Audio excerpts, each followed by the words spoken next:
This is February 2014.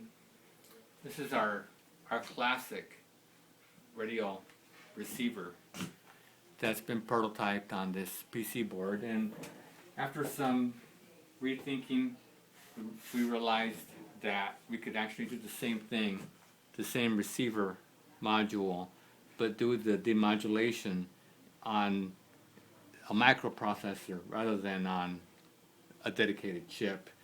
And these things come with a USB port, some of the Arduinos do.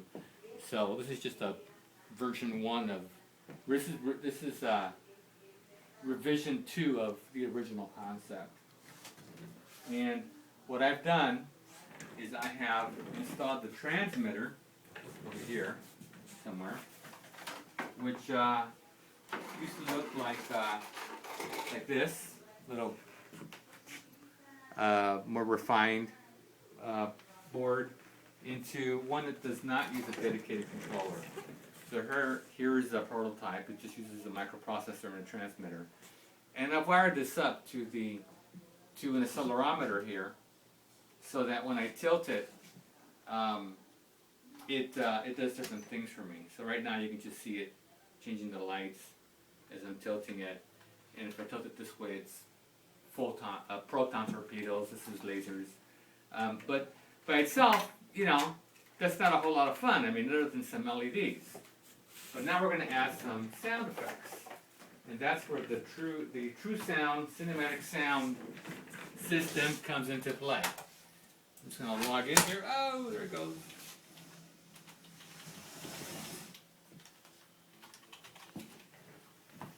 Did you pick that up?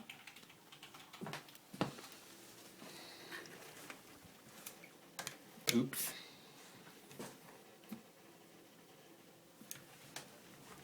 It's a Windows-based software that takes the data from this receiver, or the legacy receiver, which I could just plug right in, and gives it realistic wave files. So, I've got it running in the VM, so I've got to launch that. And I've only got 10 minutes to finish this video, so I'm going as fast as I can. And then I'm going to power up the XP box. By the way, I'm working on a Windows 7 version as well, in C#. This one here is written in VB6.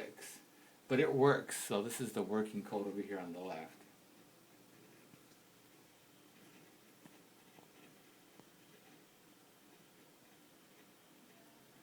I can close this window. So I've got my XP box here.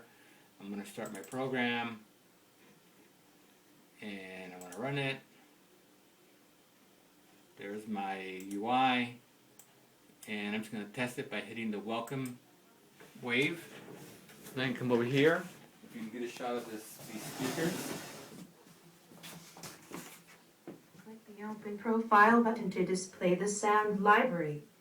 In the sound library, we'll see folders containing various sound designs. Sounds over to this Open the vocals folders to display So the it's wave great, files for it's testing. lot of In the them, vocals folders, you the will see speaker a that you file would have called in the- vocals.sfx. Open this file to populate the soundboard buttons. the speaker that The you would wave have in the files toy. consist of the numbers 1 through 9 and the letters A through G. These can be played back by clicking any of the soundboard's buttons or the AR12 receiver. Testing I'm the gonna shut her up for a AR12 minute. receiver. First, make sure jumper J1 is closed on the receiver board. Then insert the receiver onto a free USB port.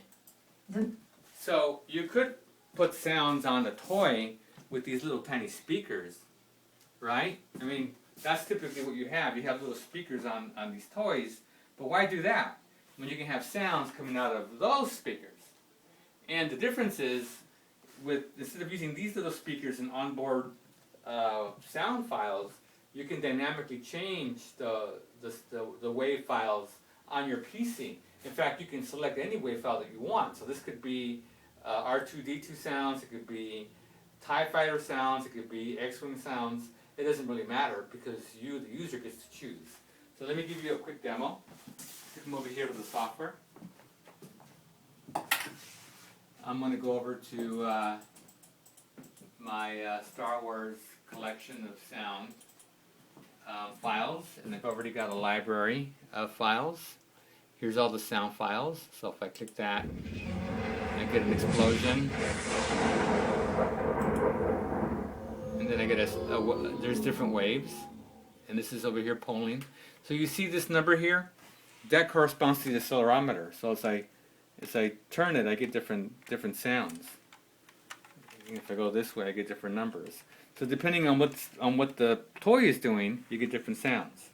So now I'm going to re-enable this, and we should have a engine sound. So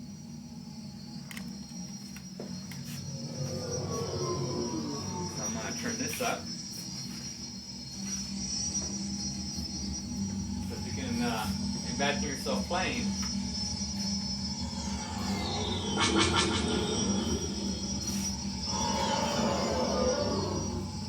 Left bank, left bank, right bank, and if I bank beyond a certain point, it fires the lasers.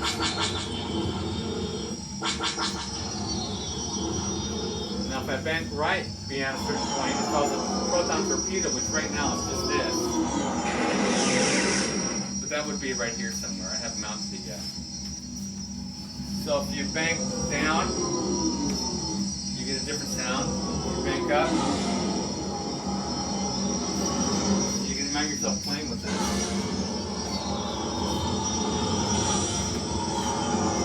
And if you tip over,